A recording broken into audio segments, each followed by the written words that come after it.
What's up, everybody? This is Zach with the Nerd Cave, joined along with Derek. Derek, how are you doing, man? Fantastic. How are you, sir? I'm doing well. Glad to be here. We got an awesome show, guys. Make sure, if you haven't already, hit the like button, share it, subscribe, follow if you're over on Twitch, watching us live, which we do this every week. It's not a nailed down time. It's like a surprise pop-up. But, you know, it's all good. It's all good. We got a lot of cool stuff here. Just to check into the chat real quick, Amy says, so I've been calling the show Nerd Cave News. Any closer to a name? No. But we'll work on it. But yeah, we got an awesome show, guys. Make sure to go to patreon.com/nerdcave. Support us there. You get secret access, which, guys, if you're over there, you can see what the Susbus emote looks like right now before it goes live on Twitch. Don't you want to know? But let's get into it, Derek. You ready? Yes, sir. You got your good underwear on today, right? Yes. Okay, the ones that are holy, right? Yes. If you mean blessed, yes. E3 2021 is set to be an all-digital event. More news coming soon. All right, guys, to the next topic. I don't think this is really any different than what we got last year. I think it's kind of... so many people have already consumed E3 this way for so long, because starting with G4, that's how we consumed it. It was all digital. We never got to go to it until they opened it up to the public 2017, right? 2018? Yes. It's been within the last 5 years, but 17 sounds about right. Yeah. So, they've had 1 or 2 years actually doing this, with more people than just the press. So I don't think it's going to be that big of a deal. And possibly even could be like a good thing just going forward. I know E3 this past year was not a thing per se. It was just each developer doing their own conference, which to me sucked because the only reason it was like, we've had years of like, okay, this is the order, this is how it's all going to go. And then it was just like, there's been structure, and now it's just like, you get a day. Just yes, throw a dart on the calendar, and that's what we're doing. And it was like so spread out. Like it usually would be like in a weekend, like half a week or whatever, and everything was done. Months. Yeah, and it was hard to keep up with. But what do you want out of this, Derek? I mean, I don't know, because I was going to pose a question is like, what does this even look like? Because even before COVID happened and people were pulling out, like Sony, Nintendo pulled out, Microsoft pulled out, EA pulled out. So, and there's been rumors that Ubisoft, I think they have more news coming because they're trying to get people to commit to having some type of presentation there. But there's been speculation that Ubisoft's just like, we've done our own thing. It's worked out. Why do we need E3? So my fear for this is like, can they even make this happen? Like, what does this look like? Because Devolver they could do, because they've just Devolver Digital does beats their own drum anyway. So I don't know. What does it look like to me? Yeah, I think with it being like in person, like it definitely has its place and everything. But now that it's a digital landscape, we saw it first with Nintendo, with the Nintendo Directs, and everybody's like, that's so stupid. Why would you do that? Blah, blah, blah. And Nintendo, little did we know, was on the cutting edge of everything. And now everyone copies their format. Yeah, exactly. So I think unless it's in person, I don't think many people will do an E3 2021. And until it's back in person, I don't think it's going to really happen, because EA pulled out a few years ago, and I think we see the end of E3 2020, whatever, going forward. Yeah, and I was reading a thing this morning where it's like people don't realize the production value that some of these companies put into hosting, like on a live stage. Like, yes, we're seeing it from our home, but they still have to put on a show for the audience that's there, and that costs like millions of dollars. So, I mean, them going digital saves them a ton of money anyway, but it's like, do they still invest on devoting time to making like vertical slices to show the masses? Yeah, and also like you have the booths that you have to set up with those vertical slices for Yeah. people to play through. Like there's a lot of movement that goes into all of that, and with the pre-recorded stuff, you don't have to worry about that. You just have, okay, this is what looks good, and like there's no malfunctions. You don't have any like moments where it's like, oh crap, something just went wrong. Yeah. I hope this is not a case where it's like they put the cart before the horse and everyone who's running E3 is like, yeah, we're going to do an event. And then they get no one of note to commit to this. And then they're just like, well, we already said it's happening, guys. Like they could still cancel it, obviously, but I don't think they want to go 2 summers in a row without some kind of gaming event. Yeah. Regardless of what kind of revenue it will or will not bring. So I don't know. It's going to be interesting to see. I want to see who's going to be there, and who's going to have stuff to show. Yeah, I don't think that it lasts that long. So another thing that might not last that long, EA reportedly is set to decide this week whether to keep funding Anthem 2.0 development or to scrap the game entirely. And guys, our live chat right now, we're going to send a poll to you. Should EA keep funding Anthem? Yes or big nope. Poll is going out to you right now. I think this is, indicative. I didn't fix my screen there. I think this is, indicative of people putting out games when they shouldn't. Games when they should not have it out there. And now they're paying for it. They're paying for it through their nose. And I think they could get something that is really, really good. I think they could get something that, is like No Man's Sky and works really well, but you have to put in the time and effort. I think they owe the people that, clearly, but I don't know if they will actually do that. What do you think? I mean, it's weird, right? Because I don't want to make it. The game's about 2 years old at this point.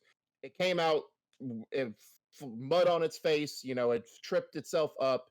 Didn't have anything like it. You want to talk about? I know we talked about last week about the live service. Just some developers intentionally making bare bones games with the hope of making more content down the road by the initial Kickstarter funding, essentially. And I don't know. It's also one of those peculiar things where do people even want the game anymore? Because you think about some of the live service games like we just saw earlier this week that Division 2 is doubling down and they will have content this year and next year for their game. And then, Marvel's Avengers is doubling down on, committing to content for that. These live service games, like there's still people playing them on a weekly basis. There's still people campaigning for them. There's still people talking about them. It's in the ethos. And then there's Anthem. No one's talked about it. I don't even know what the current player numbers are. No one's asking for it. So it's at this point that it's like, is it even worth? And I think EA has realized this too, right? I think that's why they're having this meeting now. Unless something happens, like if something happened, like when we went live or before, while we were setting up. I missed it. We won't know till later, but it's either today or tomorrow if the rumor is to be true. But I think EA sees this and is like, okay, should we keep dumping money into this project that's may not even break even on, or may even not get half of the revenue we spent on it back?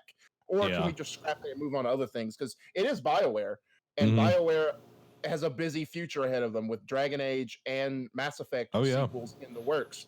So it's like EA's like, we could make money on known properties with sequels in them, or we could keep pumping money into this dead horse of a new IP that has gone nowhere in years. Yeah, you asked about concurrent players. This is May 24th, 2019 number. So take that into consideration that it's 2021, February 2021. About 2,500 people are playing the game in May 2019. You can probably assume, especially since no content has been released since then, it's only gone down from there. Yeah, exactly. And you were saying like BioWare is also developing other games. They're also still working on Star Wars The Old Republic, and they're putting out content for it still. So it's like, why would you keep spending on this game? Guys, make sure to vote in our poll that we've got going on currently right now if they should keep funding it. I think it's a big waste of money, and with all the other live services out there, and this number alone in 2019, the year that it came out, says a lot to me. Says a lot to me. Let's catch up with our chat real quick on this subject. Texas Stubbies, Brandon says they need to either put a big update on it or rework the whole game. Dan says a game should not be crap as soon as it comes out. It should not require several updates for it to be just playable. And Tyrannosaurus B replies to Dan, I agree. Games are so expensive as it is, they should be solid when they release them. Yeah, I agree 100%. Because you look at, I'm going to take a page here from old Animal Crossing. It comes out, guess what? That game works. You know who does really, really well at not publishing crap games on the beginning? Nintendo. Yes, 100%. They delay games. They delayed Animal Crossing because they needed more time to work on it. And Nintendo's like, take your time. We know what it'll do for us. And it probably exceeded their expectations, honestly. Yeah, and I think the game publishers, it's not necessarily the developers, like the publishers put the pressure on the developers, and then you get the shareholders that are putting pressure on the publishers to get money out of it all. So we just got our poll just ended, guys, and should EA keep funding Anthem? And we've got 67% saying big nope. So there you go, guys. Big nope wins out on that. So yeah, I think they can it, to be 100% honest. I 100% agree. I hate it because I wanted to play Anthem in all its glory, but it never got any glory. So, yeah. But you know what is kind of crazy? That's happened this week, guys. Another developer that's put out a game that should have been worked on and loved on for a little bit more, has come under attack, and not in the same way that they've been coming under attack for the last few months. Cyberpunk 2077 developer suffers cyber attack. Some internal systems have been compromised, and this thing was absolutely crazy. That someone hacked into CD Projekt Red's company and stole code, took all this kind of stuff, and is essentially holding ransom all of this information. And yes, CD Projekt Red does have backups, does have, like, it was no player information that was stolen.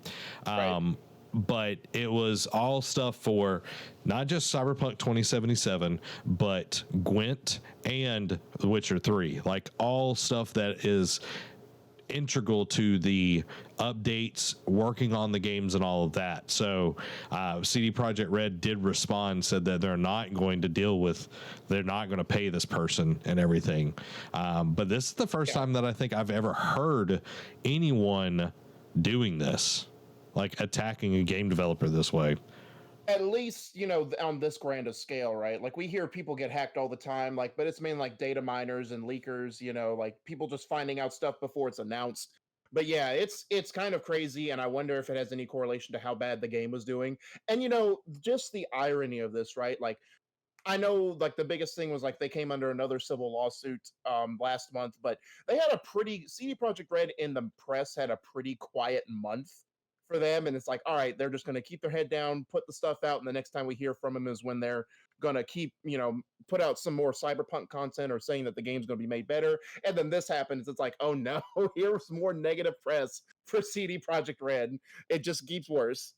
And I don't necessarily think it's like something negative, because like, if you think about it, this is like a concerning thing. Like, when I read this, it wasn't like, CD Projekt Red, I hate those guys. It was like, oh man, this is not good. This is not something that I would want anyone to have to go through, even if I don't like the game that they developed or anything like that. And Brandon posted that, yeah, they were getting death threats because of pushing delays and all of this kind of stuff. And it's like, how much more are people going to crap on CD Projekt Red? And yes, there have been a lot of issues. We've talked about them the last few weeks on the show. If y'all want to go check out our opinions on all of that, but I would not wish that on anyone. I like whoever did this. Like I feel like they need to give back whatever it is, and not do any of that, because this is not cool. Like this is not a cool thing to do. Like you're not going to get what you want. You're not going to get the justice that you're seeking. Like these are people that you're dealing with. This is these are people's livelihoods, their passions that they put in there. We can't help that shareholders and the people higher up made poor decisions about Cyberpunk 2077, and it's that you got Witcher 3 guys. What else do you want? Right, exactly. And and let me backtrack. Like, I don't think it's negative for them, but it's like for the company. Like, it's not bad. Like, it is concerning, like what happened, and that it happened in general. But I'm just more looking at it from just like the PR standpoint and the image perspective, right? Yeah. Like they're probably just like they probably thought, all right, we're through the worst of it. We don't need any more negative press. Like it's something bad involving CD Projekt Red again, whether it was by them or against them.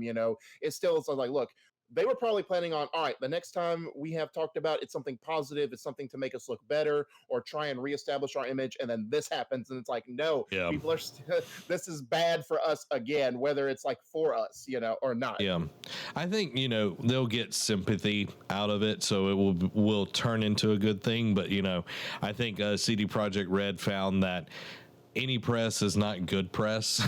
That old saying. It's not.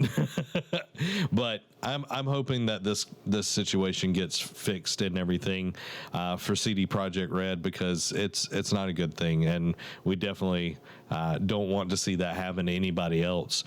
Some interesting legal news that came out this week. WB is able to keep the Shadows of Mordor Nemesis system patented until 2035.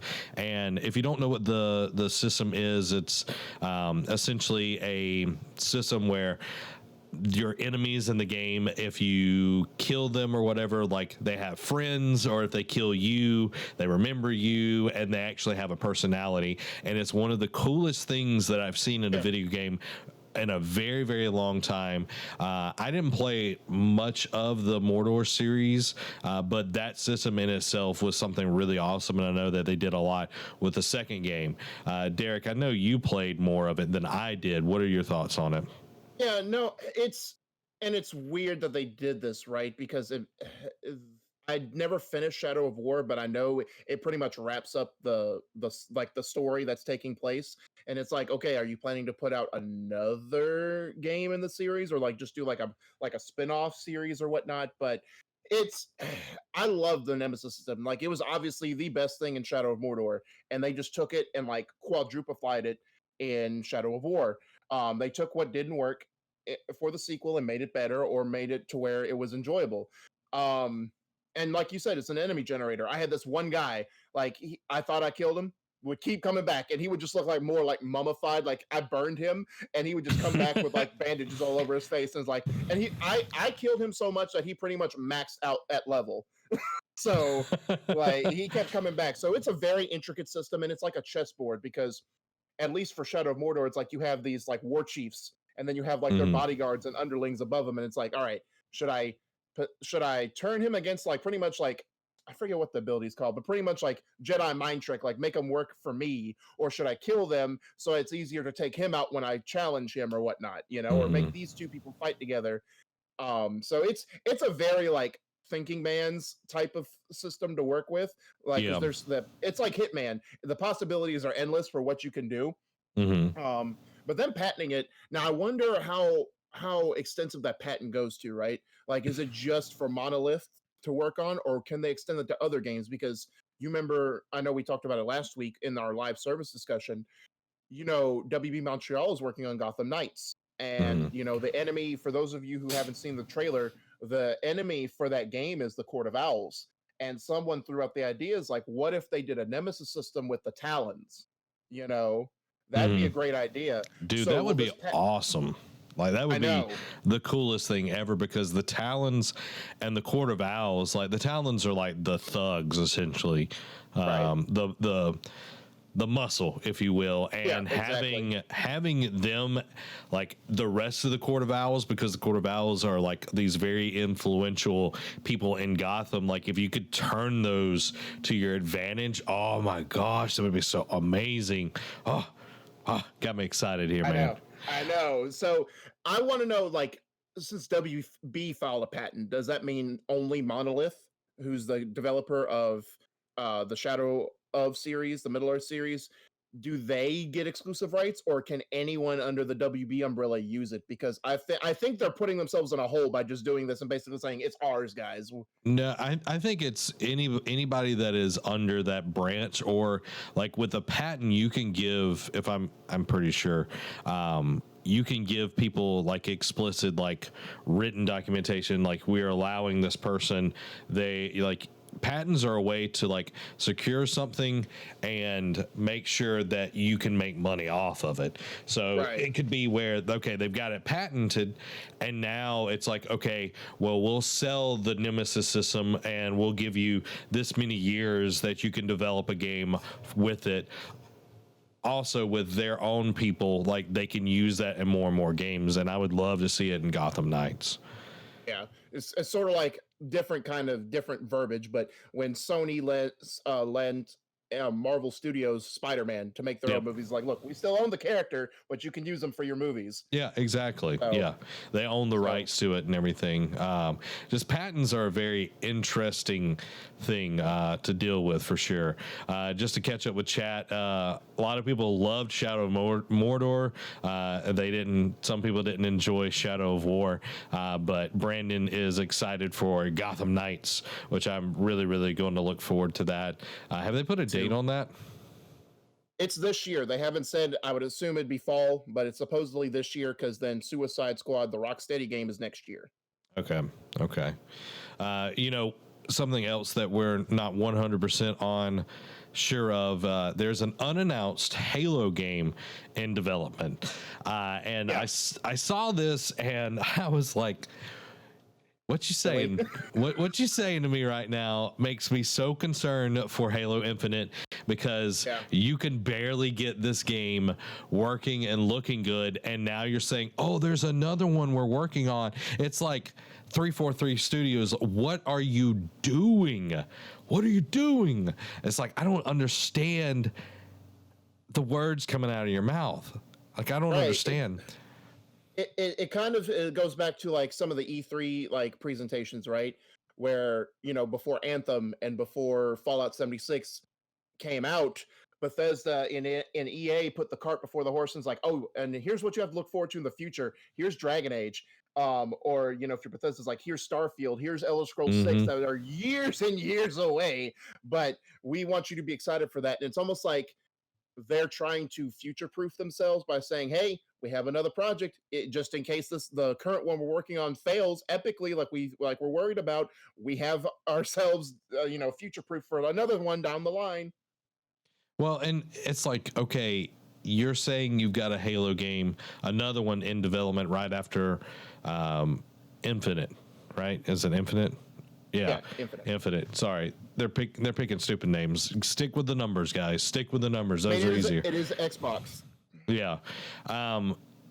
For me personally, it's like, I'm not trusting you with this franchise because you've done it so poorly, in my opinion.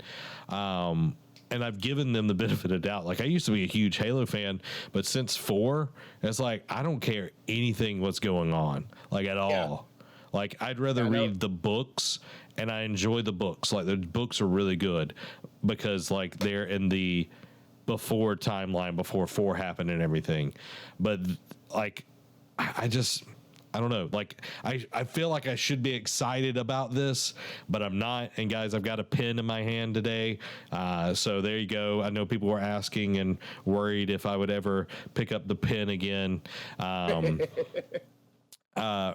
Red the Jester says, I'm so worried about how Infinite is going to turn out. Halo is my favorite franchise. And like, I hate to say it, but I feel like we should be concerned, and I know we should be getting updates from 343 going forward about Halo and everything. And I hope that will quell some of those like doubts and fears, because I love the franchise and I love the books and I love the lore.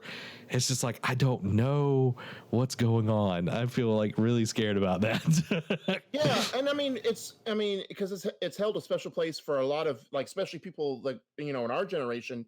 It holds a special place in our heart because of the LAN parties, of the game nights we used to have for friends at friends' houses over weekends. It means a lot to the gaming community. And like I said, when we discussed about the monthly updates, like I think a couple weeks back, it put Xbox on the map. It's pretty much it was Xbox's coming out party for what they could be as a company. Mm-hmm. And the fact that they've kind of let this slip over the last, not decades technically, but at least like the last 8 years, is concerning. And people should have a right to voice their concern about. And that's the whole reason they delayed this game a whole year. But now this is something you put out after you put a date or show like a new like vertical slice of the current game you're working on, right? Like it's not something you put out while you're still developing or fixing your mistakes from the current game.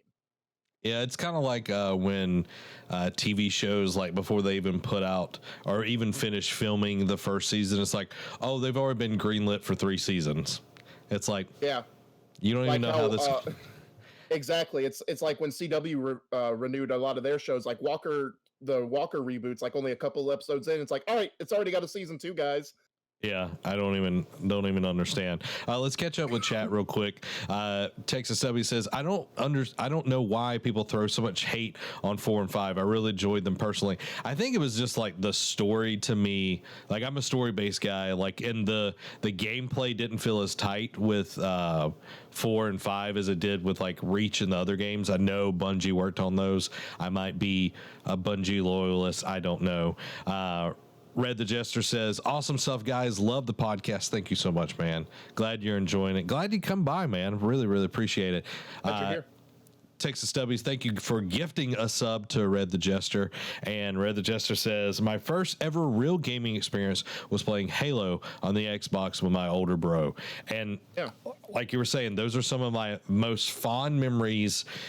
After school, you just started driving. I remember Halo 2 just started driving and going over to a friend's house. We're all hooking, Ethernet cables and like getting a LAN party together and us playing Halo 2 together. And like I played Halo 1 much after like the release and everything, but I have fond memories of all of them. But it's just, I'm very concerned of where we're going in the future with this. And like you said, you should be saying that, oh, we've got another one in development after you start showing what actually this thing looks like in its polished state instead of the thing that we got. Moving on, because we can beat that horse to death. Yep, 100%. Activision is planning more game remasters for 2021, and we've seen Activision do several game remasters, and they've done really, really well. Unfortunately, the person that the group that's been doing them has been absorbed into Blizzard in itself and everything, Vicarious Visions. But we got Crash Bandicoot remaster, we've got the kart racer, and then we've got Tony Hawk's, and all 3 of those were really, really good. I especially myself personally, I enjoyed Tony Hawk the most. I enjoy the Crash stuff as well, but I'm definitely curious to see what else they're going to remaster. Yeah, and it's ironic, because you brought up the fact that Vicarious Visions got molded into Blizzard or Activision, right? So they're not going to be working on their own games. It's funny that they make this announcement a couple weeks after they made that statement, and it's like, all right, who's going to be working on it? Because I figure it's going to be Toys for Bob, the team that did the Spyro remake trilogy and who just put out Crash 4.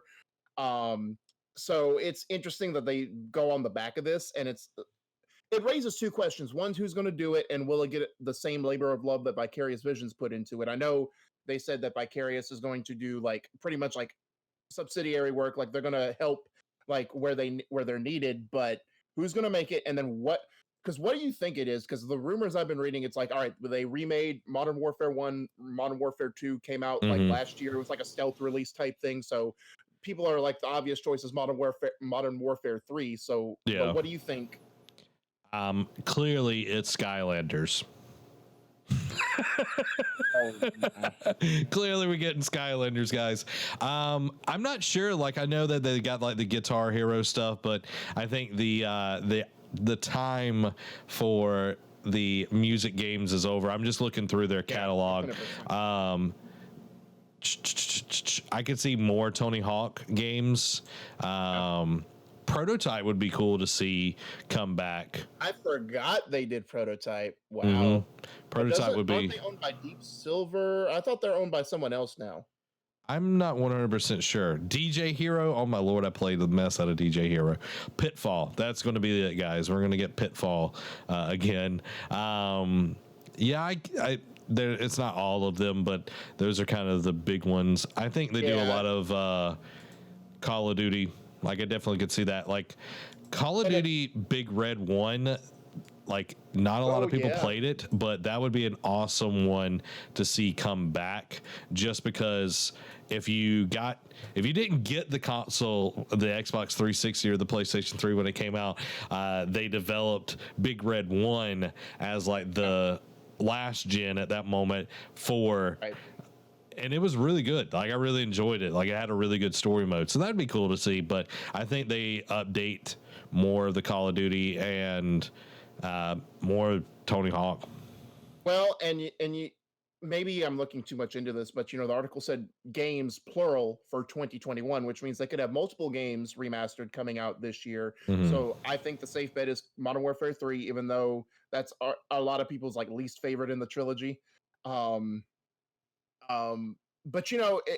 it begs the question is like, do they keep remastering like the big name franchises, or do they revive like this old forgotten property just to see if it has like fresh blood, to try and see if they can get fresh blood into it, So it's going to be interesting to see what they do going forward. Yeah, it would be interesting. Like, I know most developers don't do this, but see what people are interested in, like, see what the pulse is of this, that, or the other. That would be really interesting to do.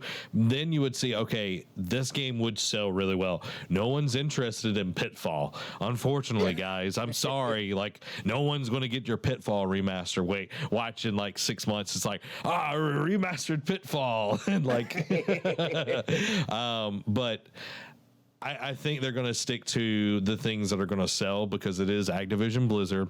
So I think more Call of Duty remasters, and Tony Hawk did so well. Do 3 and 4, and then you could do Underground, and then you could be working on a totally new one. But if they do it well, then they could definitely make some money with it. Guys, let us know what you want to be remastered down in the chat. Red the Jester said, "Is it just me? But I'm kind of over remasters." Like, I think it can be overdone, like 100%. I think it can be overdone, and I think some people rely on that to like boost. Yeah, they rely on it too much, and they rely on it to in like a slow quarter to like boost their numbers. So that's like all they really care about. Like, some of it is not a labor of love. Some of it is. Like, the ones that are that, they're so much better than the cash grabs that we see. And I think it's also too like, I know the remastered thing is kind of getting overdone to a certain degree. At the same time, I think especially when you have new console generations, or it's been such a lengthy chunk of time since the last entry of a certain franchise was put out, that bringing it to a new console generation, or just bringing it in after a couple years, like, gives it in new gamers' hands, gives them like something to either the nostalgic game or something like their favorite memories of when they grew up, and then new gamers to like like show them what it was back in the day, or like give them a reason to love of this franchise, like bring in new fans essentially. Yeah, I agree.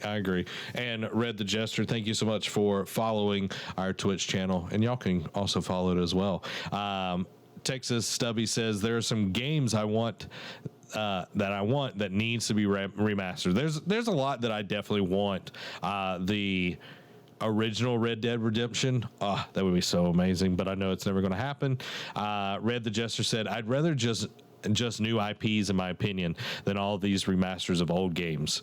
And then he goes on, like, don't get me wrong, I love the Spyro remakes, but I'd rather have a new, fresh IP. And I think that is something that both the gaming industry and the movie industry are really struggling with right now. They would rather double down on an IP that they know has made money in the past, that has done well, than take a chance on something that is fresh and new. And then we have this back and forth. It's like there are people out there you see all these indie developers, and there are a lot of really good indie developers, and then there's some that need work and everything, but they're trying new and different things. They're trying new mechanics. They're trying different ways of telling stories. Like I remember when what is that? The game, it's like with the girl and like she's trying to find her sister in the house. Gone Home. Oh yeah. Gone Home. You know, like that was such a different game. Now there's like a ton of those, like, you know, kind of remakes or whatever of that idea.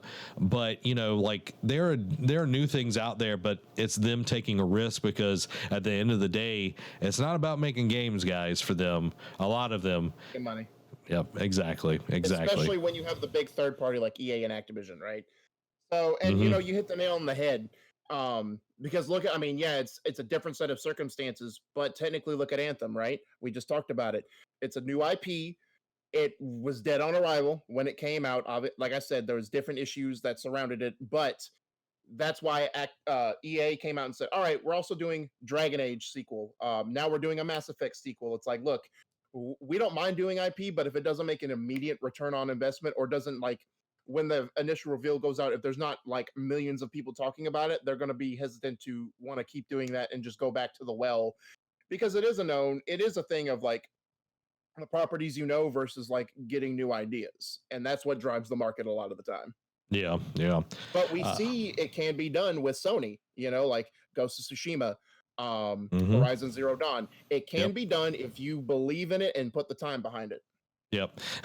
Red the Jester says, although I am part of the problem since I buy the new 2K each year and it's basically the exact same game. Hey man, I was on that 2K grind for a long time, so I feel you on that one for 100%. We're all guilty to some extent. Yeah, we're all guilty on some of these things for sure. Brandon said there was a rumor circulating yesterday that there will be probably a remastered Red Dead 1. That'd be awesome. That would be awesome. It would.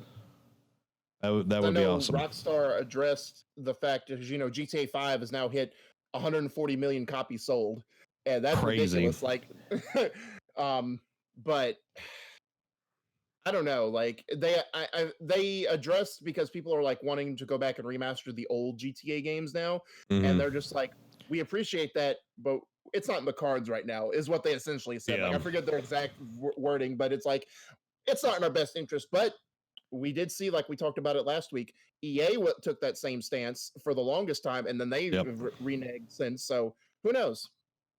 Yeah, I agree. Like Vice City and San Andreas, that's as far as you need to go. You don't need to go 3 and back. Just do Vice City and San Andreas. That's all I'm asking. That's all I'm asking, guys. Speaking of Activision news, Crash Bandicoot 4 is about to come to PS5, Xbox Series X/S, and the Switch on March the 12th. So, guys, if you are interested in the new Crash Bandicoot, it looks really interesting. I don't plan on playing it because that game frustrates me to no end. I love Crash Bandicoot, but I got games that don't torture me anymore like I did when I was a child. It's like... Guys, put some 5s in the chat. Do you feel like older games were so unforgiving? Like, if you're an older gamer, like 30 and up, or even 20 and up, like, you played some games that were just like, why is this so difficult? Why is this so difficult? I'll let them speak, but my initial opinion on that is, because I had a discussion with this about someone a year ago. Is it that the fact that the games are harder now, or that we have become so accustomed to certain games like holding our hands in every aspect of the game that we've become softer when it comes to like expectations of how a game should be played? like I think there's a lot of hand holding in games. I know this is a totally different subject, guys. I think there's a lot of hand holding in games, but like I remember I got an N64 in college. I never had an N64. I've always been a PlayStation guy. Clearly, clearly, I've been a PlayStation guy majority of my life. Never owned an Xbox in your life? No, Xbox 360 was my favorite that generation. So I was being facetious. Yeah, I know, but I've got to give my cred as well. Like 80, I think it's like 70 or 80,000 gamer score. Anyway, like I put in Shadows of the Empire, it's a Star Wars game. No tutorial, drops you right on Hoth and expects you to know what to do. Doesn't even tell you the buttons, anything. And it was so incredibly hard. And even while I was over at Trey's house playing on SPS5, and was playing Crash Bandicoot, and that game is so difficult. The fives were for if games were harder when you were younger. Red the Jester says, I think I was also just bad and still am. That's also a fair point. Yeah, but I know there's like genres, like more genres now of different games and everything. Texas Subby says, I have Star Wars Rogue Squadrons on my N64. Nice. Yeah, I sold my N64 for whatever reason. I don't remember. Like I bought it and then I sold it not long after that. Speaking of releases that are coming in the future, Ratchet and Clank Rift Apart release date is set for June 11th. Pre-ordering unlocks the Cyberonics armor and going commando. Does that sound good? Do I see? Carbonics. Whatever, man. I've only played like a little bit of that. Look, man, we went to Troy. We raid. We read, guys. We read. Like I am really excited for this Ratchet and Clank. Like the graphics, the particle effects. Yes. Ooh, it looks so sweet, man. Like I am stoked for it. I know I played some of the remaster that they put out a few years ago, and even then, like it looked great. I know it's like a movie release and all of that, but it was really, really gorgeous. Yeah. So, and I know a lot of the exclusives have shown off like what all the new tech in the PS5 can do, but it seems like the Rift Apart game is like taking the most advantage of it. Like the developers have come out at Insomniac and just have been gushing over what the SSD has done for them in terms of loading times, in terms of what they can do on the screen, like the different, like you said, the particle effects. So it seems like, and this is only this is the first PS5 exclusive game since Demon Souls, right? So, and I think Godfall was exclusive too, but no one plays that game. What, but, man? That's the game that I'm going to get when you give me your PS5.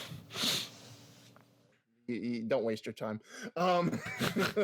It looked cool.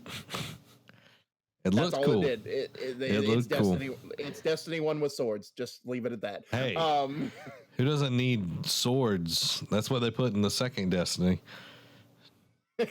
But no, let me ask you this. Is it concerning that it's so, because they kind of said it was release window, and I know they never gave a date other than just like 2021, but you know, when you think of release window, I think of Infamous Second Son, where it came out like by March. So them coming out like in June, does that kind of concern you that maybe they had to do some internal delays and they just never made it public? Or was this the plan all along? Or like, does it coming out in June like concern you instead of like March or April? See, I think it's all semantics at this point. Like release window can literally mean whatever they want it to mean. But it doesn't concern me. Like if they would have said, okay, it's coming out March 2021, and then it comes January and they're like, okay, we're pushing it back to June 11th, 2021, that would have sent a red flag for me. But if like, as we have said it many times on many shows, don't ever put a date on it if you're not sure. Can I get a 5 in the chat if y'all feel that as well? Because there's been so many. I literally was about to say the same thing. Because man, we're on the same wavelength. But yeah, like I'm excited for the game. Like I'm looking forward to seeing what it's going to be like. There's a lot. Red the Jester says Cyberpunk comes to mind. Yep. Don't put a date on it, guys. You'll be much better off. Child. Yeah, yeah. But So yeah, I'm looking forward to it for sure. me too. And Sony's been quiet since release about any of their properties. Like now it kind of concerns because well now I'm second guessing myself because the also Yeah, another big boy. game that's coming this year is Horizon 2 Forbidden West is also coming, but I thought it said first half of the year also, but now it might have just been internally delayed till second half. I could be wrong on what I read, but I know they said some half of 2021 is when this game's coming out. Yeah. So now where does that chip fall? So because that and I think this is the longest we've like at least probably since whenever Spider-Man and Days Gone came out. Since then, that's been the largest gap Yeah. between exclusives because we've had Demon Souls and Miles Morales come out on launch day in November, and now it's about 7 months that we're gonna get the next Yeah. Sony exclusive. Well, and I also think like we have to take into consideration, we've talked about this several times on the show so far, that we are in a pandemic, that people are not working in offices. So turnaround and development is much different than what we've experienced before. So things definitely run a lot differently. So I think that's a big cause for delay, like the time being longer, because you can't just walk down the hall and talk to Pete in art or see Susan that's doing the coding, in the next building or whatever. Like it's so different. So I think that's a big part of it. Yep. So I mean, it doesn't deter my excitement regardless. Like Ratchet and Mhm. Clank was one of the first series of games I played. It was one of the first PS2 games I played. So Yep. I love it. And the fact of I love how they were bringing back an old armor from Going Commando because that was actually the first PS2 game I played was Going Hey, Commando.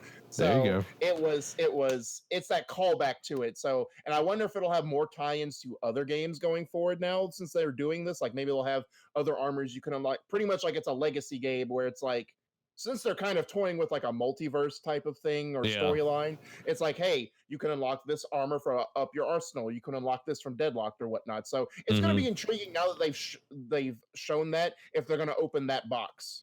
I think it would be interesting to see them do that, but it would be a way to bring in all the old fans, of course, but also like catch everybody new because like there is a new generation of gamers coming up to bring them into that and experience it like through this game and like through all the riffs and all of that kind of stuff. And I think it would be really, really cool, like homages, but also like this is where we've been so far and this is where we're going from now on, because like they are bringing in a new character with like the female, I don't know her name, that I haven't said her name. I don't think it either forgot her name or they haven't said it. But Her name is let me Jenny. ask, yeah, let me ask you this: would you rather see armors from the other games show up, or would you rather see like favorite weapons from the game show up in the game too? Let's just say both. Let's do Okay. both. Go big or go home, baby. Go big or go home. That's my motto in life, Derek. You know this. You I know know. this. You miss 100% of the shots you don't take. Exactly. Michael Scott. I think he also got that from someone else, but sure, we'll go with Michael Scott. The great Wayne Gretzky, guys. Awesome. So everybody, there is our show today. Make sure that if you haven't already, hit the follow button if you're watching us live over on Twitch, and make sure to stay tuned for more of this. We do stream every Monday and Thursday at 7:00 p.m. Central Time, and then Saturday mornings at 10 a.m. So come be a part of that. And we also do community games on Tuesdays. So it's going to be awesome stuff. Which will remind them what you're playing of tonight.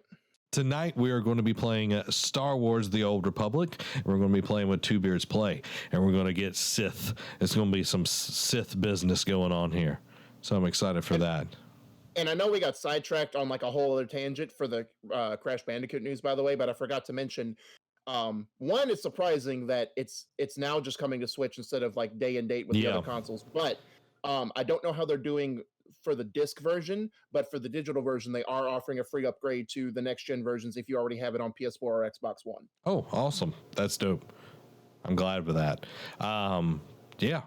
And guys, make sure if you're watching over on YouTube, like, share, and subscribe. We do this each and every week.